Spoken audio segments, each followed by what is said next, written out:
Y'all respect the one who got shot. I respect the shooter.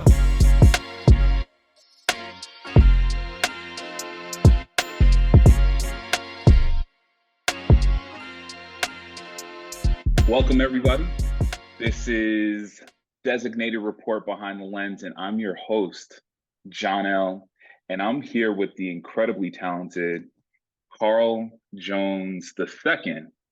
And first and foremost, Happy New Year. I don't know how long that greeting is good for, but Happy New Year. How's everything on your end? Not bad. Just trying to, football season just ended. So Yep. just trying to relax a little bit, reset gear and all that type of stuff, and just be ready for whatever the new year brings. There you go. That's all you can do, right? So I know you are based out of Detroit. Mm-hmm. Are you born and raised Yes. in Detroit? Yep. Okay. Sure am. And if you don't mind me asking, how old are you? So yes, I am one of the older photographers in sports. I just turned 46 back in November. You're in your prime. Yeah, you know what? I look at it like this, man. It's like you keep doing what you like doing. Exactly. Don't let age or none of that stuff stop you. So there you go. I love that mentality, man. Because for what it's worth, it does seem like it's trending in the young person's direction. But the fact that you're still out there doing it is a testament to you, and all the time that you've put in and to get to this spot. You know what I'm saying? Yep. I agree. So I'm pretty sure you and we connected via social media when I was out in Detroit a couple of years ago. Mm-hmm. And you just responded to the IG page like, "Hey, are you from Detroit?" type of thing. And I was just passing through and just kind of struck up a conversation. And I will absolutely say just one of the nicest people that I've talked to. Sometimes it feels like there's gatekeeping and, things like that. But no, you just, you kind of welcomed me and that page and, absolutely appreciate it. Yeah, no problem. I mean, that's how I operate. So, when it's hard enough as it is getting started in some of these different areas of photography. So, why add any unnecessary stress? Absolutely. And absolutely appreciate it. So my first question to you is how did you get into photography? So my dad did photography. He wasn't a full-time photographer, but he did it. So just growing up, watching him, wanting to play with the camera, eventually getting my own, and just going out and shooting. So I've had a camera on me pretty much most of my life. That's awesome. I know when I went into the military, I always had a camera when we went out in the field or doing different things. And I know my last assignment before I got out of the Army, we ran basic training. And whenever I didn't have stuff going on back in the office, I would go out to the training site and photograph the soldiers going through their awesome. exercises and stuff like that. So yeah, it's always been with me. So thank you for your service. Appreciate it. Yeah, for sure. So you say you've been shooting pretty much all your life. When did you make the transition to doing it as a profession? So I'll put this out there. I'm not a full-time photographer. So okay. Career outside of photography, but so I'll start this. When I went overseas for work, and after 6 months was up, came back home, bought a DSLR. With that DSLR, started people saying, "Hey, can you take my engagement photos?" I think I took maternity photos for my wife and stuff like that. So that started it again. And then from there, things just picked up. So I went through phases where did weddings, engagement stuff, stopped doing that. So I've tried a lot of different things, I guess, Sure. to get to a point where I know what it is that I like doing. Gotcha. Gotcha. And you have your own company, Carl Jones Media, correct? Mm-hmm.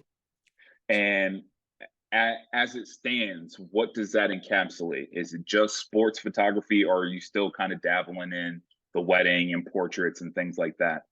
So always doing portrait stuff. So whether it's for business owners, headshots, that type of stuff, or people who just want a photo shoot for themselves or whatever. Sure. So that, I think that's a staple for a lot of people. You Mhm. keep that because that's something that always happens, or somebody's always going to want something. Yep. The sports, for me, sports just came about back in 2017 is kind of when that got in motion. Okay. So that's fairly new with what I'm doing. Working in sports led me to kind of learn video a little bit more. So I Sure. can kind of offer that as a service as well to a potential client. Yep. So Gotcha. Gotcha. And your company, so two questions actually. So with your company, is it just you? Are you taking care of, soup to nuts, everything is done by, like, if somebody hires you, Carl Jones is going to show up and do the work? yep. Yep. Gotcha. And it, I haven't had anything yet that would require me to bring on more people. Sure. But I think I know enough people and I've met enough people that I could go to if I need top-notch photographers, videographers, all that. So Yeah, that's where that networking comes in handy. absolutely. Absolutely. So the designated report behind the lens page, I created that page with the intent of highlighting people like you. I just feel like, people scroll through Instagram or they're watching a game or whatever, and I don't think they actually understand just how much time, effort, you know, the hours and hours and hours that you put into perfecting your craft go into that one photo that they love on their Instagram page. You know what I'm saying? So that's that's really the genesis of this page and really what I want to highlight. So we'll definitely get into some of the other things that you're doing, the portraits and things like that. But I do want to talk sports. Mm-hmm. Um, I know you shot this year for the Detroit Lions. Mm-hmm. Are you still shooting for the Tigers as well? So so the last 3 years I've been in the seasonal position of MLB live content LCC. correspondent Yep. or creator, whatever. Yep. Right. So that's what that has been. So working for MLB, supporting both the home team and the visiting team Gotcha. on game days. Okay. And so typically, what does a game day look like for you for football and for baseball? So baseball was I think they wanted us down there 3 hours prior to first pitch. Hmm. And with that, it was covering arrivals, batting practice, getting some of those first shots back to the teams. Yep. And then you get into the guys starting to come out and warm up to get ready to start the game. So between the end of batting practice, I think you have about an hour Hmm. before they come back out. So you can get some stuff knocked out and pushed back to Yeah. MLB. Gotcha. And then when they come out, then it's following them. And then when game starts, it's covering the game and getting ready to, if a big play happens or there's a specific player that MLB really wants coverage on, Hmm. you'll get feedback from not only the MLB folks that we report to, but you get feedback from the social media managers of the teams. Gotcha. So that was a big help, especially the visiting team would say, hey, this is what we're looking for during this series. Key in on this person, or this That guy's makes sense. making his first major league debut. So Gotcha. And then feedback help. and what about the NFL? So NFL team photographer wants us there 10 o'clock for a 1 o'clock game. And we meet up, we go over our assignments for game day, and then we might have time to go eat, and then we part ways, and then we cover a lot of stuff pregame, especially when the gates open and fans start coming in. Mhm. Cover a lot of stuff pregame, and then get ready for kickoff, and then assignments throughout the game, and then pretty much once the game's over. There have been activities after the game that we may have to cover. So Sure. it varies. That's interesting. I didn't realize that the assignments, in my mind, I thought you would get an assignment at the beginning of the game, like you said, a player's making their first start or whatever. Maybe 2 or 3 assignments that you have to do for the game, but it sounds like that can vary minute to minute, just depending on the action and what's going on in the game. So I guess for both, I'd say football and baseball, normally they give you everything up front, and Okay. you kind of know what to look out for. I'll take, for example, when Miguel Cabrera was approaching his 3,000 hit, Yes. you knew every time he went up to bat, he was the focus. Gotcha. So, and video was a big priority. So, Miggy's at bat, video, I'm on him. No matter what he does, I'm on him. So, Gotcha. a lot of stuff in advance. To give you another example, if somebody was close to a no-hitter, you know that. So, I need to focus in on this pitcher. Yes. Just in case he does it. Yes. So you can anticipate certain big things happening, but on the football side, we do have assignments that have been gathered from the other departments that we have to execute on game day. So Gotcha. it's pretty straightforward. Gotcha. And then speaking of anticipation, did you play any sports growing up? No, I did not. Really? I was a ROTC kid, so that was my focus throughout my 4 years of high school. So let me ask you this. I know a lot of the photographers and videographers that I've interviewed, they played something. They played, little league, or they played in high school, or whatever the case is. So I think as somebody who's played the game, you kind of know what to expect, and you can anticipate, certain events that are happening in the game. I know at this point you've got a lot of experience, so anticipating what you think is going to come up is a little easier. But starting out, was that difficult, and not having the experience actually being on the field? I'll say no for this reason.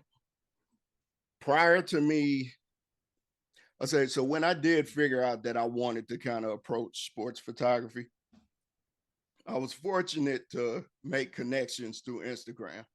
Okay. And with that being said, 3 guys who shot in the NFL were kind enough to give me feedback. So I would ask them questions. I would go on YouTube. I would watch a lot of these tutorials from various sports photography workshops and stuff like that. And then just getting out there practicing. And I would go to my son's flag football game, or friends of mine whose kids played soccer. I would just do whatever I could to get the experience and get the practice. And I think all of that combined helped me to when it really became showtime. That definitely makes sense. And what was that your progression? Was it, you decided you wanted to get into sports photography, and you did like the little league or the flag football and kind of built yourself up from there? Or how did you get to the point that you're at now? Okay. Yeah, I'm gonna try to wrap this in a nice quick package. So I was I attended a photography conference here in Detroit. Okay. And one of the guest speakers was Terrell Lloyd, the lead photographer for the 49ers. Yeah. He came, he gave a presentation, and then we did a photo walk the next day. And the high school football season was over, so track and field was going on. So we went to a track meet. He had all his cameras and lenses, and we tried out pretty much all of his gear. Okay. From that day, I said, you know what? I'm gonna give this a try. So from there, that's when the progression started. When football season came around, I reached out to my old high school and just asked the coach, was like, hey, you mind if I come around a few games or whatever? Ended up doing that for almost 3 years, Oh, just wow. to gain practice, give the players something that, Yeah. and my approach was always like this, whether it was high school or not, I wanted to give them the best images possible. Absolutely. So that's what I strive for. So that was 2017. The beginning of 2018, I got a credential for the Army All-American Bowl in San Antonio. Went down there, shot that.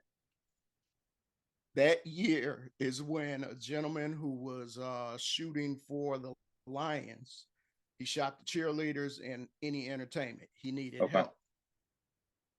Few people threw my name at him. I ended up meeting with him.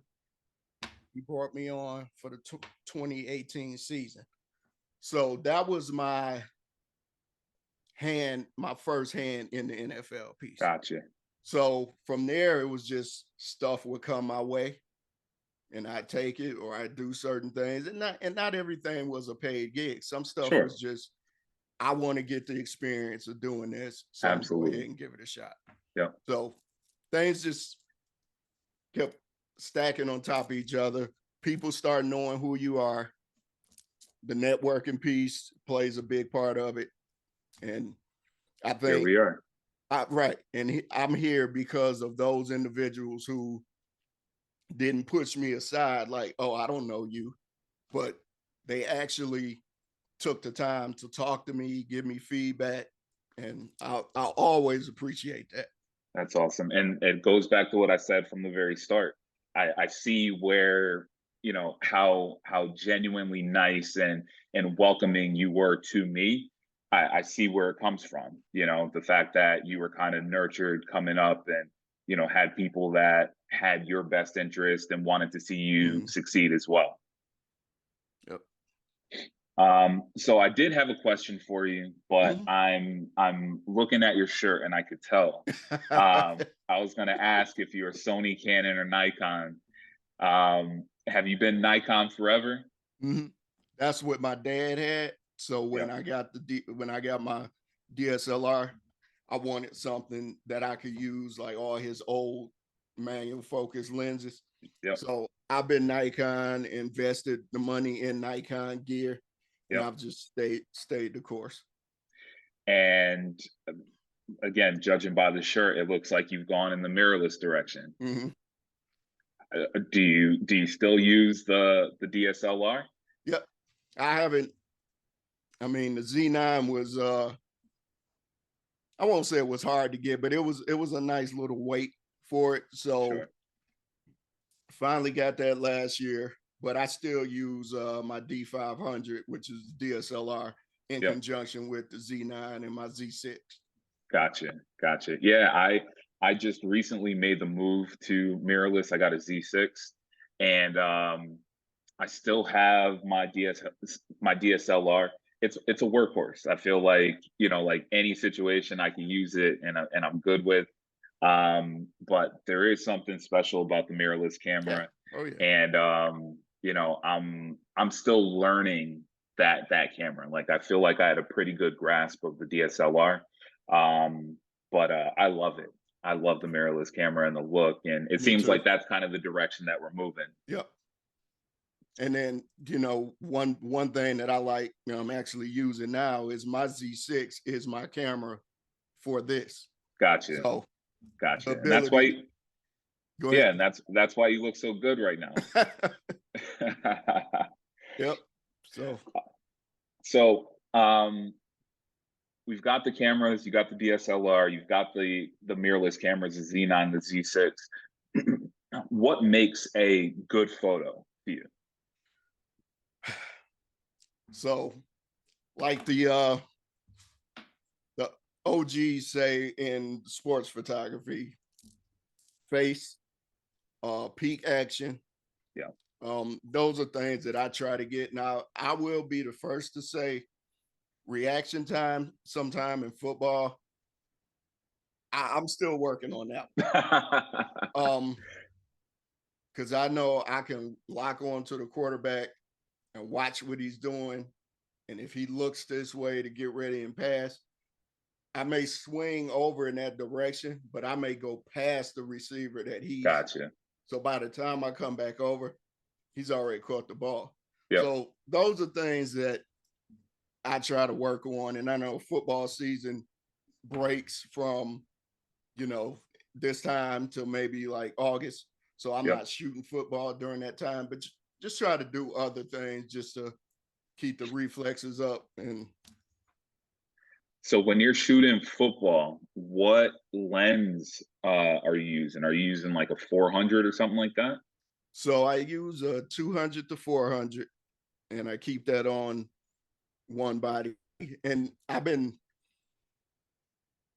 for baseball, putting it on the D500, which is a crop sensor camera. Yep. Gives it that little longer reach. Yep. It's cool in football, but sometimes once they start getting closer, Yeah. I'm gonna have to move that one out the way, and then I'll Yeah. pull up the Z9, which I'll have a 70 to 200 on. Gotcha. And that seems to work for me anywhere from 30-yard line all the way into the end zone. So is that your typical setup? You usually have two cameras for football? 3, I'll Three. have the long lens, the 70 to 200, and I'll keep a 24 to 70 on me just in case celebrations So come yeah. in and you got to get up and follow. Yeah. And then what about for baseball? What's your typical camera setup? I'll have all 3. I'll bring all 3, but the 24 to 70, I'll only use, I'll use that pregame. Yeah. Okay. During the game, I'll keep the long lens for any outfield stuff, Yeah. 70 to 200 for anything else. And then I'll keep a 24 to 70 just in case I want to get guys in the dugout, like running out the dugout, coming in. That's about it. Or either on deck circle, where you Okay. can Absolutely. right there and shoot right up at them. Yeah. So I keep everything close, just in case. Absolutely. So when it comes to photography, I mean, it's just like any other job where, you're going to have good days and bad days. There's things that you like, things that you don't like. In terms of the photography process, what do you like most? And then just for example, it could be the actual shooting. It could be the networking aspect of it. It could be the deliverables, when you give it to MLB or the NFL or whatever the case is. What's your favorite part about the whole photography process? I'll probably have to say the networking, Okay. because you meet people from all over. You meet people with different backgrounds, and you never know what that may lead to. And Sure. I know a lot of times when we all know each other, if perfect example to that, Cam Ned, who's the photographer for Jacksonville. Mm-hmm. I had reached out to him on IG. I said, well, hey, I know you guys had a Hall of Fame game. I'm in Detroit, which is not far from Canton. If you need a hand, feel free to reach out to him. And he did. So I ended up helping him Oh, that's during awesome. the Hall of Fame game. Terrell from the 49ers. I assisted him and his team during Super Bowl 54 as their editor. So it's Okay. just meeting people, and I always say this: don't try and network with somebody just for the sake of seeing what I can get from them. Sure. Network and have a genuine interest in making a connection and keeping that connection going. So Nice. that's how I operate. But I think that's, to me, that's the most important part, because I think we all have enough skill to handle all the other stuff, Sure. editing, the shooting, the deliverables, all that type of stuff. But I think it's the person to person interaction that's real important. Gotcha. And then on the flip side, what's the part you dislike most about the whole photography process? uh I'll go to baseball for example. I know with the LCC program, we got to push images out like in real time. Yep. Some of us can be sticklers on images, and as much as you try to get everything right in camera, there's some things that you may have to go and fix. Of course. And sometime in that type of environment, you don't have a chance to fix those things. And so there have been situations where I've had to push out images of a big play, might be a little bit crooked. Well, the social media person on the other side doesn't bother to Gotcha. make that adjustment. So yeah, it's just sometimes we do have to take a step back and just realize everything's not going to be perfect. Yep. Sometimes you just have to take the pressure off yourself and just not beat yourself up so bad. Gotcha. And two questions with regards to the LCC. When you're doing the LCC, do they provide any equipment, or is this you've got to provide your own, bodies, lenses, the whole nine? Camera equipment, we provided our own stuff, but they did supply you, if you wanted it, with a phone. Okay. Because that's the primary method of sending images back to them. Yep. So they give you a phone and the card reader. Yep. And you take it from there. Gotcha. And that worked out good. I mean, having the phone that they provided allowed me to have something that was just strictly for the job. Yes. And not having to go mix baseball stuff with my personal photos and trying to figure out what's what. So yeah. Okay. So I kind of want to transition to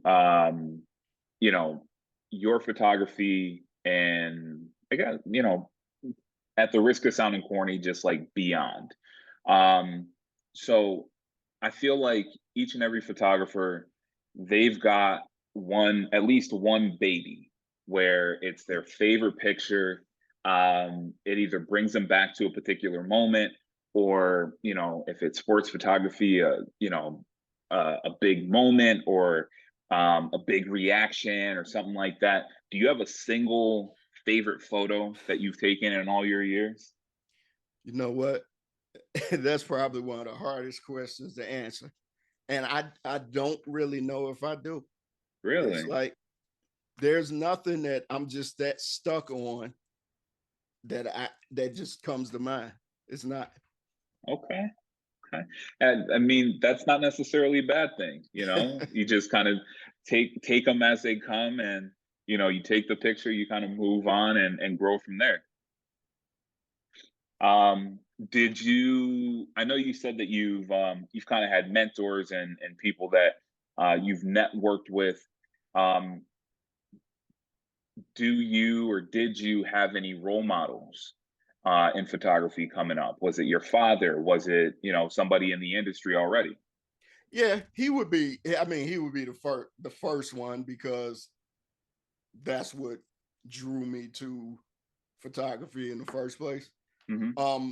But as I started looking at other stuff and looking at other genres of photography as I was coming up, There are a lot of commercial photographers that I really like their work. One guy being Matthew Jordan Smith. He's a Nikon ambassador, but he's done a lot of work with like big movie stars, actors, actresses, musicians, all that type of stuff.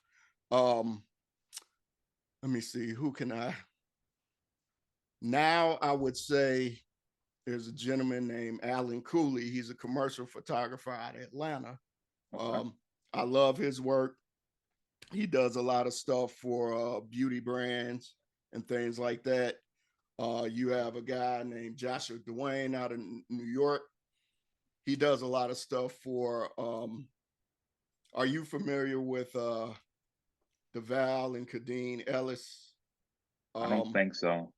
Ooh, because he is an actor on a couple of BET series that are doing pretty good. But him and his wife have a podcast, and they've been touring the U.S. on talking about relationships and stuff like that. Gotcha. But the guy that does all of their content, he's a exceptional photographer out of New York City. So Awesome. I like to look outside of just one area of photography. Just look at people doing all kind of things, whether it's food photography, automotive, all that. So I'm always looking at other people's work. And do you think you're able to pull things, even if it's not sports photography, if it's, you know, somebody who specializes in food photography or automotive, are there things that you can pull from those images from those photographers and then incorporate it into what you're doing on the sports side? Yep, always. And I think I said that in I was on another podcast or webinar or something, and I had mentioned that. I said, don't just look inside of sports. Look outside of sports, see what other photographers are doing, and see what you can pull to help you bring another dimension to whatever it is you're doing. Yeah. Okay. That's because I'll say go ahead. this. We can get lazy sometimes by just looking at what another team is doing or another college is doing and stuff like that and say, oh, I'll do that next season. Yeah. But what it is just recycling what somebody else has already done. So always look out to other things and see what you can do to give yourself new ideas. That's fantastic advice. I wouldn't even think I wouldn't have even thought that, honestly, to pull from different, for lack of a better word, maybe genres of photography and, you know, incorporate it into, you know, what we're doing as sports photographers. That's great advice, and I definitely look to implement that sooner than later. So I have a question that I ask everybody.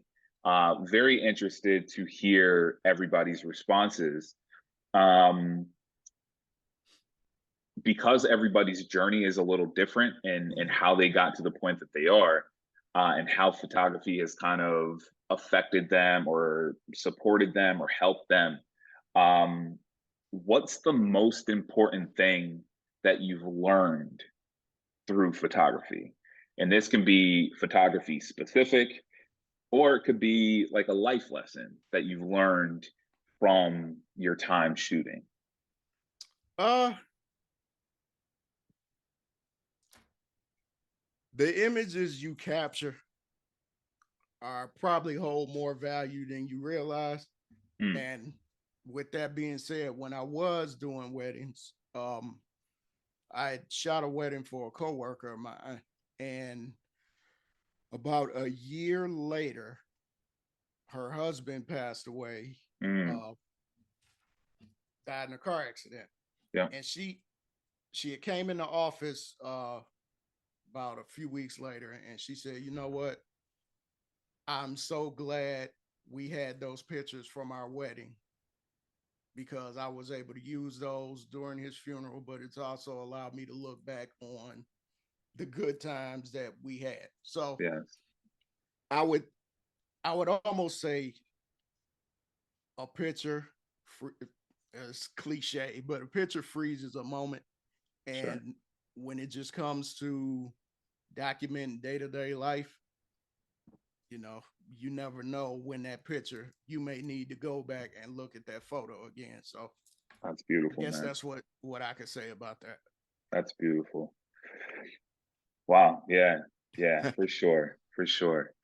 Um, so you're so successful in what you're doing. You've got your business. You work for some of the biggest leagues in the world, sports leagues in the world. Um, what tips do you have for a young photographer, somebody getting into the business or into photography for the first time? What tips do you have for them to hopefully get to the point that you're at and, exceed where you're at? I would say don't get caught up in status Hmm. as it relates to how you think you're perceived on social media. Don't get caught up in what athlete it is that you're shooting or you shot. Just if you have a passion to do something, go at it 100%, put your all into it. Whether you start from doing high school stuff, whether you do college stuff, just go at it the best you can and just kind of let things play out. That doesn't mean that you don't go and try and get a job. Okay, I'm a college shooter. Now I want to try and go for the NFL. It doesn't mean that you don't do that. But I think a lot of people get too focused on, all right, well, I shot college for 1 year. Now I'm trying to go. That'll that'll kind of get you clouded. Just do what you know you like to do, and then just keep getting better and better and better and better, and just keep following the path because everybody's Beautiful. path is different. Yes, you're preaching. You're absolutely right on that. So you've been shooting for all these years. You've done some big, events, sporting events, and things like that. Do you still have any bucket list events that you'd like to shoot? Mm-hmm. I would love to shoot the Olympics in Okay. some capacity. Uh, Track and field has always I've always liked track and field, so that's like one thing I would like to shoot. Um, and I want to shoot Formula One as a Okay. credentialed photographer, not just as a fan. So those are Gotcha. probably like the two things that I really, really want to do. Okay. So as a fan, you've shot Formula One, but like from the stands or something like that? Mm-hmm. Gotcha. Yep. Gotcha. Where'd the intrigue for that come from? I just bought a ticket to the U.S. Grand Prix down in Austin. Hmm. Went down there. Um, they had a fairly liberal camera policy, Uh-huh. and they had a lot of good spots for just a spectator. So you just find the spot, pull your camera out, and get what you can get. And that's what I did. Nice. Um, I think the most exciting part about that was at the end of the final race. They opened the track before the award ceremony, so everybody's running down the track to Really? get to the podium, and I just was there, backed up the lookout over to the wall, and just took pictures of the award ceremony, That's awesome. from where I was. So That's awesome. Well, I have no doubts you're gonna get there. You know what I'm saying? Like you've got these aspirations. We got to talk it into existence. You'll definitely get there. Um, and the last question I have for you is um a person. Do you have past or present, dead or alive, if you were able to photograph one person, who would that person be? ooh. uh I was just thinking about this the other day. And oh, let me see. Let me see. Who can I give you?